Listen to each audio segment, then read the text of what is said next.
Shall we begin?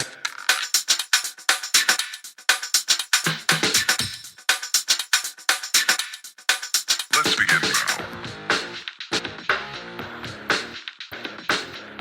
All right, everybody, welcome back to a brand new episode of Frankly Francisco podcast. Today, my guest is a gentleman who miraculously lost 77 kilos, which I don't know what the conversion rate on that is in pounds, but I'm sure he's going to tell me through his system that he created.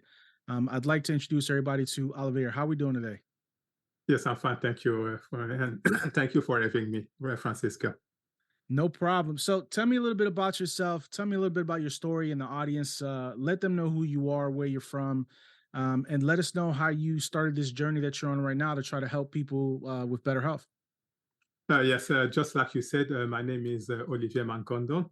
I'm a speaker, author, and a weight loss and wellness coach. And in 2016, I changed my lifestyle completely, and I went through some very profound changes. And from that, I decided that I wanted to share what I've learned through all the changes, and that's why I became a speaker, and I wrote my book and all that. So everything started in 2016. So before that, my health was pretty bad. It was really, really bad. I was suffering from high blood pressure. And people should know that 50% of heart attack are created by high blood pressure.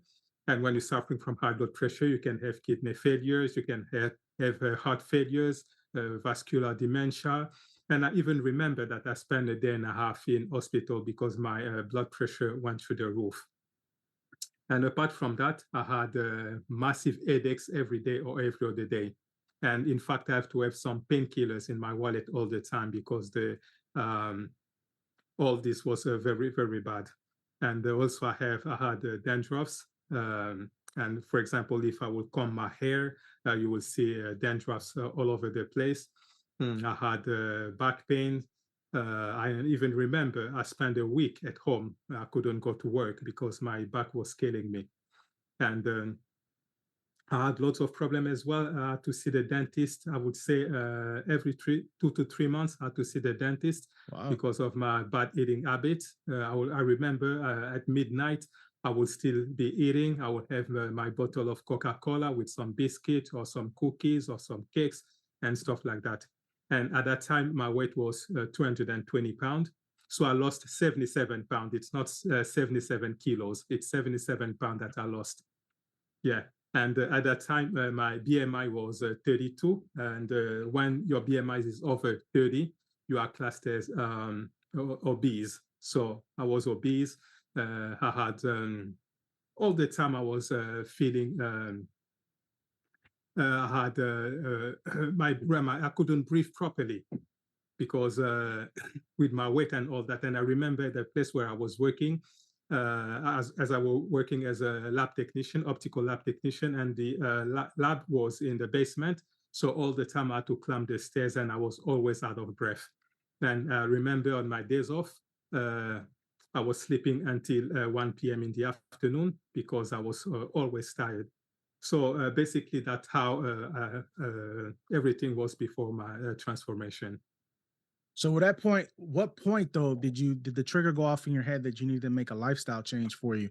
Because with all the health problems you were having, at some point something had to go off. Like, what was the rock bottom for you to that point where you said enough is enough? I need to change who I am and what I do so I can live longer. Yeah. So for me, it just happened. It was not something that I prepared because I was big. I was 220 pounds, and I'm only 6'8", 6'6". No, 5'6". And for me, I was big and overweight and stuff. And because I'm originally from Africa, in Central Africa, and over there, being overweight is not really a problem. So even though I'm in the UK, it was never a problem for me. It's just the ways that I was feeling. I was feeling not feeling well with my high blood pressure and all that. And basically, I didn't know what to do. And I even remembered that I joined a karate club because I thought with that maybe my blood pressure will go. but there was no changes. And just one day, just like that, I was watching a program on YouTube, and it was a certain Wednesday. I was watching a program on YouTube, and there was an Indian yogi who suggested that by stopping eating animal product, it was possible to reverse 70% of all the chronic diseases. And when I heard that, I said, okay, I'm going to try this. So I spoke to my wife and I told her that, okay, I'm going to stop eating meat and all that. So like I said, it was a certain Wednesday. I went to work on Thursday, and when I came back, I asked her to cook my last meal of meat. And on Friday, I went cold turkey. And from there, everything started to change drastically in my life. So that's it. There was not something that told me, oh, you need to change. It's just by watching that program on YouTube. So it was an inspiration that somebody inspired you. You were at a low point and you saw that, and that YouTube video inspired you to do what you're doing now. So my question is, with you going strictly veggie, did you also have an exercise program regime that was with that in tandem to lose the weight? Because you can go vegetarian. This guy, I know vegetarians that are 300 pounds, they're big boys, and all they eat is plants. So that doesn't necessarily mean that the weight's going to come off. How did you manage to drop the weight along with eating healthy? Yeah. So for me, what happened is that effectively a lot of people who are vegetarian and all that, they don't lose the weight. And I think for me, the problem is because these people, most of them, I will not say all of them, but I would think that most of them, they still eat lots of processed food, even though they eat veggie as well, but mostly there's a lot of processed food. And from the research that I've done, as a race, 51% of what we eat is processed food, 42% it's animal product, and only 7% it's fruit and vegetables. And in those 7%, the majority eat potatoes to make French fries. So we eat very, very little of fresh produce. So for me, because when you eat the food biologically designed for the human mechanism, which is fruit, vegetables, legumes, grains, nuts, and seeds, it's become difficult to become overweight. And to back up that, what I would say is like, for example, if you look in the forest, we look at the gorillas, we share 99% of the same DNA, but you will never see a gorilla, a fat gorilla. You don't see that, because they eat the food biologically designed for the mechanism. And that's what I was doing. So I didn't join a gym. The only exercise that I was doing is that in the morning when I wake up, I will do 5 minutes of stretching. I'll go downstairs and I will do 5 minutes. I will use my rebounder. And then in the afternoon, I will walk on my treadmill for 15 minutes. And on Sunday, I will go for a 2-hour walk. That's all the exercise that I was doing. And with that, I was able to lose 77 pounds. And for the past 7 years, I've been able to keep that off. So let me ask you a question. With the program that you designed, okay, you have a program that you designed to help people eat better and live better. Do you design that program specifically for every individual? Because everybody's not the same. Everybody's body type's not the same. Everybody's intake is not the same. So how does your program work to shape itself around the person that you're trying to help? Yeah, so for me, I think even though when we say that we're not exactly the same, but I think at the core, we all have the same makeup. At the core, we have the same makeup. Because what I just don't understand is that, for example, when you look at animals, they all have the same diet. For example, a gorilla will not say, okay, I don't like eating fruit and vegetables, I will eat meat. They don't do that. They all eat, they've got a specific diet for their species. And I think that for us human beings, we also have a specific diet. Because when we look at, I keep comparing with the gorilla because we share 99% of the same DNA. And basically our digestive system is practically the same. And what the gorilla eats, that's what we need to eat. And for example, if you are lost in the forest and you don't know what to eat, you just have to look at what monkeys eat. And if you eat that, you'll be safe. And for me, what I think is that it's just, first of all, the mindset. If you go with the mindset that we are different, maybe if I do this, it's not going to work for me, then it's not going to work. But if you come with in my program with an open mind, and you just decide to eat the food biologically designed for the human mechanism, you will lose weight. And personally, for the people that I've helped who have followed diligently my program, all of them, without exception, they've lost the weight. So, I mean, essentially, mindset is the most important thing when you start off with anything. If you don't have a positive mind, you're not going to be able to get anything done. So, I agree with you 100% on that. Your mindset has to change in order for you to make change in your life for anything. So, speaking of mindset, when you started getting healthier and you started doing what you had to do, what made you get into motivational speaking to get your message out to people?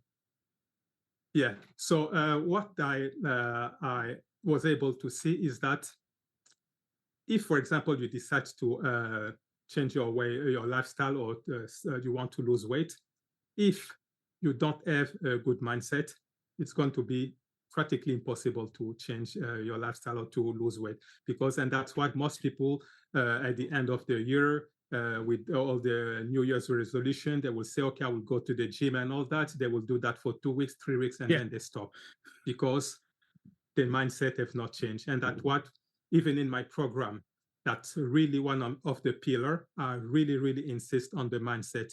You need to have a strong mindset. You need to know why you want to change. And when your why is very big, is bigger, then you will be able to change. You will be able to go through and do that change. Let's say, for example, for me, I thought, okay, I've got high blood pressure. Uh, the doctor told me that I'll be on medication for the rest of my life, and I just don't want that. What can I do? And as soon as I heard that message, I said to myself, I will do that. I didn't ask myself, what am I going to eat? How am I going to replace the meat? What am I going to? I didn't ask myself those kind of questions. I just said to myself, okay, I'm going to do it. And it was even very difficult, because the first week when I started, I went through a detox symptoms, which means that I had even more symptoms. So, for example, I had more cold sore. My joint started to ache even more. I had more headaches, and even my wife asked me to stop because it was so bad. But I said no, because I've decided that I will do it. I just don't want to go through my all the health problem that I've had. I will continue to do that. And after a week, I was able to lose 11 pounds, and all these detox symptoms disappeared. And that's why I really, really want your listeners to, or your viewers to know that when you change your way of eating, you go through for example, you were eating meat, all the meat, animal product, dairy product, and all that. When you transition, it's possible for you, because it's not everybody. It's possible to go through these detox symptoms, and people will usually stop. They will say, "No, I need to eat meat again." But if you persist, this will go away. So how do you get your message across? When, like you say, you're a motivational speaker, where do you go? Do you hold conferences? How do you go out to the masses to give your message to the people? Yes. So what I do, I apply to conferences or to groups of people, and if they resonate with my message, they invite me. I go over there and I give my talk. So basically, that's what I do. Or sometimes people will hear about me. They will get in touch with me and they will say, okay, if I can go and speak to the event and stuff like that. So that's how I share my message, and I share my message as well on podcast and stuff like that. So do you go throughout the UK, or is it, I mean, you're all through Europe? How do you, where are you centralized when it comes to to the speaking?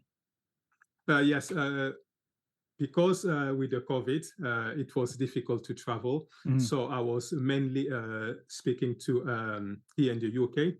But now that stuff have been opened up, so I will start trying to go everywhere. So for me, I can go in Europe, I can go in United States, in Canada, everywhere. I'm open to that. But for the time being, I was just in the UK, like I've just said, because of the COVID. And now that everything has opened up, so I can go now everywhere.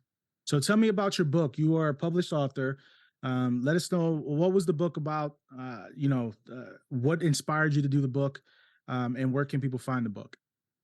Yeah, so what inspired me, it because with all the profound changes that I went through, so that it was possible to live a disease-free life. For example, for me, since I changed my way of eating, for the past 7 years, I've not been sick a single day. And for the last 8 years, I've not taken a single pill, not even a painkiller, nothing. So I wanted really people to know that it's possible to live a disease-free life. And like people keep saying that, oh, if you get older, you will be sick, you will become sick. I don't think that it's true, because when I started this journey, I was 46. Today I'm 53, and my health is getting better and better. So that's why I had the idea to write the book, so I can even reach more people. So basically, in the book, it's got, I think, it's got 4 chapters. In the first one, I talk about that the way that we relate more to herbivores. So I try to demonstrate to people that we are frugivores and not omnivores, like people say. In the second chapter, I talked about my own transformation. In the third, I talk about the way the medical system deal with disease, and because they always give people medication and all that, and this is just they are just suppressing the symptoms instead of dealing with the root cause. And in the final chapter, I give people a lot of advice if they would like to be able to change their lives and to reclaim their health, basically. Well, it's always the first step. It's always taking the first step. People have to be able to take that leap to make themselves better. And a lot of times is, sometimes we always make excuses sometimes as to why we can't get things. This is just the way people are. I make excuses as to why I can't get things done sometimes, but there are some people who legitimately don't have time to eat right. They don't have time. I mean, how corporate America is, how, people are scheduled to do things. What small habits can people start doing to be able to start eating better? Because going cold turkey, a lot of people are not going to be able to do that. I was a vegetarian. I did it for a year. And I had to go back to meat because I got sick. And it's probably because I was eating Morning Star, stuff that's supposed to be made for vegetarians, but it's processed food. So maybe if I went the route of just eating fresh vegetables and fresh fruits, I probably would have stuck with it longer. But after a year, I had enough of it and I had to go back to eating, meat. What are some first steps that people can do? Because a lot of times food is so expensive right now, especially in the US. Stuff that used to cost, $1 a couple years ago now is $5. It's easier and cheaper to get a cheeseburger is than to buy a salad. So what are some of the small steps that people can do to try to help improve their health, especially with the way the cost of food is? Yeah, so the first thing that I will have to say that is that your health should be your number one priority. People need to look at their priority, because there are people who can upgrade their iPhone every single year, or they can buy, they've got mortgages, they've got nice cars, they've got big TVs and all that. But suddenly when it's food, it becomes too expensive. So for me, I think the first thing is that people need to look at their priorities. This is your body, it's your temple, and you will have that body for the rest of your life. So you need to treat your body like the best way you can. And I've noticed that people treat their cars better than their own bodies. And I think that's not right. So when people say that it's expensive, yes, the food is getting expensive, but if you can find a way to buy iPhone every single year to upgrade, or to have a car or mortgages, I think there's a way as well to buy the food. And when you look as well, if, for example, the meat and all that are less expensive, it's because it's been subsidized by the government. And people need to look at the priorities, like I've just said. And the step that people can do is to go step by step. And even in my program, I don't ask people to go cold turkey, because this is maybe a recipe for disaster. If you are not strong enough, it's not going to be good. And that's why in my program, I don't ask people to go cold turkey. So what people need to do is to do very simple changes. For example, in the morning, instead of eating your bread with cheese, ham, and stuff like that, you can just replace that with fruit at the beginning, and you continue to eat whatever you eat. Another change that people can do as well is to start intermittent fasting. Instead of eating constantly, they can maybe say, okay, they will only eat 3 times a day and no snacking in between, for example. So just simple changes like that will kickstart your journey to start losing weight. And for example, drinking water. There are people who don't like to drink water. But what people need to understand is that our bodies is 72% water, and a lot of functions to be executed need water, and no other drinks will replace water. So just small changes like that. And when you accumulate that, you're going to see that thing will become easier and easier, and you will be able to continue on that step. So let me play devil's advocate with you when it comes to the meats and the vegetables. So I mean, nutritionists tell you need a balanced diet of meat and vegetables. Yeah. Now, if you going full vegetarian, there are certain enzymes in the meats of animals that we need from what they say we need in our bodies. How do Yeah. you supplement those enzymes that we're not getting from eating the beef, the chicken, or the fish? Yeah, the only example that I'm going to give you again is that, like I've just said before, we share 99% of the same DNA with gorillas. But what do they eat? They eat fruit, vegetables, and tender root. They do not eat meat. So where did they get the protein from? They are not deficient from protein. You look at the elephant, they are the biggest land animal on earth, and they don't eat meat. Where do they get their protein from?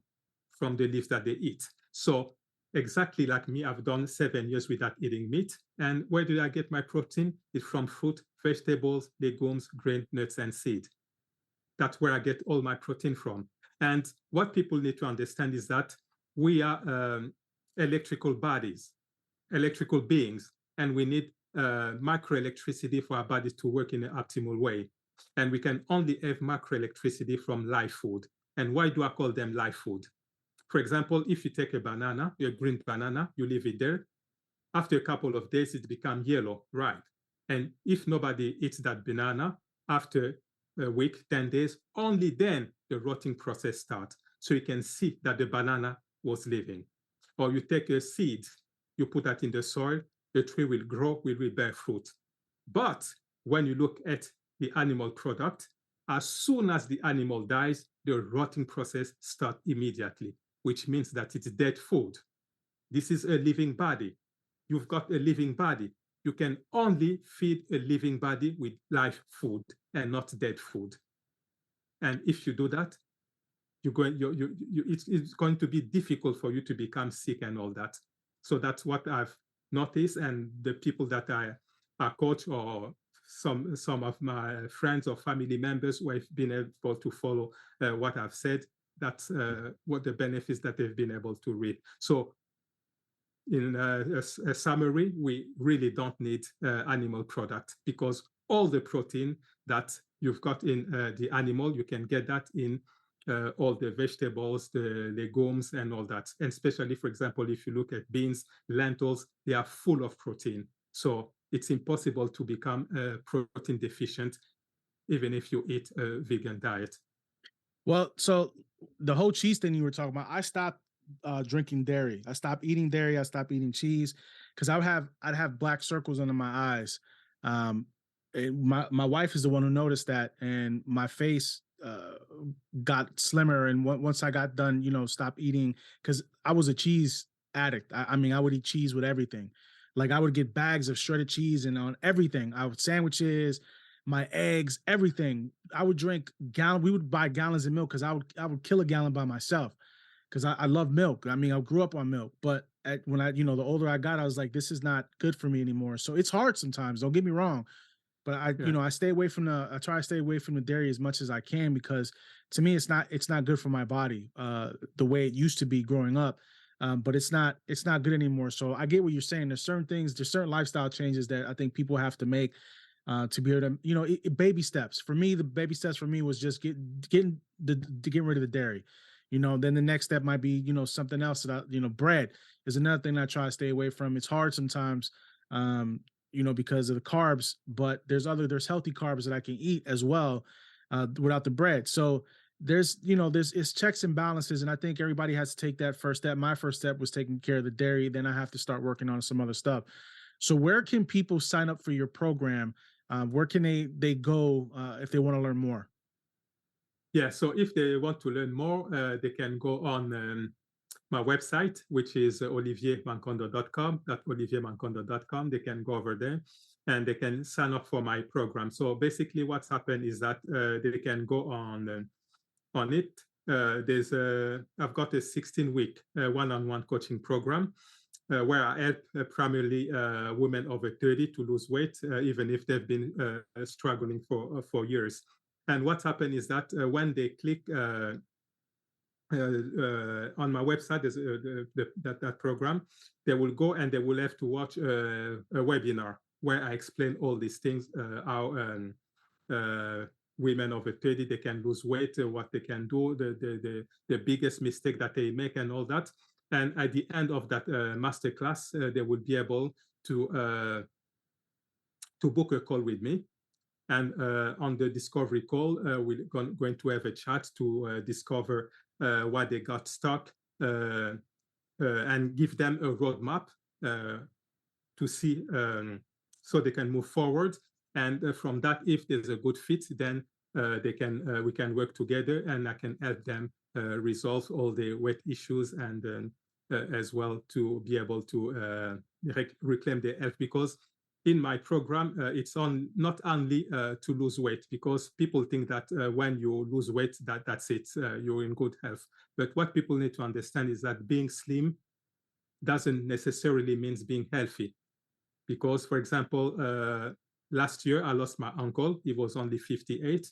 He was slim, but he died of diabetes. So in my program, not only that I help people lose weight, but I help them as well to reclaim their health by making good life choices, by talking to them about the mindset, because this is very, very important, the mindset that they need to have, the winning mindset, and as well to be able to have a digestive rest, like I was saying, because people in our culture, we have been told that we need to eat all the time to have energy, which is completely false. Because what's happened is that when we eat, 80% of our energy goes to digest food. And when you're digesting food, the healing and cleansing cannot happen. Only when you're not digesting food. And when you stop digesting, then the healing and cleansing can happen. And that's why I do on my coaching program. So do you have any social media websites where people can find you at? Are you on Instagram? Are you on Facebook? Do you have any socials that you want to pass on to people? Yes, I'm practically everywhere. I'm on YouTube. I am on TikTok. I am on LinkedIn, Twitter, Facebook, Instagram, everywhere. So are your handles the same? Is it under your name or is it under the program name? It's under my name. But I will give you a link that you can post on the show notes, so people can just click and they will see all my stuff. And I would like as well to give your viewers or your listeners a free gift, which is my 7 tips to lose weight. I'll give you that, and they can have that for free and try to start with, like we just said, baby steps. Perfect. Listen, I appreciate you coming all the way from the UK to come on with me. Different time zones, so it worked out today. We were able to talk. You are trying to bring some positivity to people and trying to let them know that, listen, meat is not the answer. We can live without it. There's been plenty of people who will argue differently, but you've lived that life for 7 years. You've been healthy. You haven't had to take pills. You haven't had to do, pretty much anything that's not beneficial for you. And hopefully somebody can listen to this program and this episode and be inspired by you and just click on your website and get to you and talk to you and try to figure out something that needs to get changed in their life. So I appreciate you taking the time to come on. I'm going to leave you with what I leave everybody with. No matter what anybody tells you, if you found your purpose, live it. Thank you again. We'll talk to you later. Okay, thank you very much.